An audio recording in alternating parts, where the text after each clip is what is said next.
இவர்களது பிள்ளைகள் அனைவரையும் என்னை நிறைவாக ஆசீர்வதித்து வழி நடத்தும்.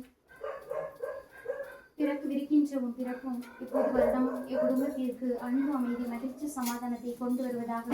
இது இவர்களது பிள்ளைகளுக்கு நல்ல எதிர்காலத்தை ஏற்படுத்தி கொடுப்பதும் இவர்கள் போகும்பொழுதும் வரும்பொழுதும் இவர்களை பாதுகாத்து வழி நடத்த உமது தூய ஆவியை முன்னும் பின்னும் இடமும் புறமும் இவர்கள் மேலும் இருந்து என்னாலும் பாதுகாத்து வழி நடத்த அனுப்பியரும் அன்னை மரியின் ஆசிரும் ஆசிரும் இக்குடும்பத்தை என்னாலும் பாதுகாத்து வழி நடத்த வேண்டும் என்று எங்கள் ஆண்டவராகிய கிறிஸ்து வழியாக மன்றாடுகின்றோம்.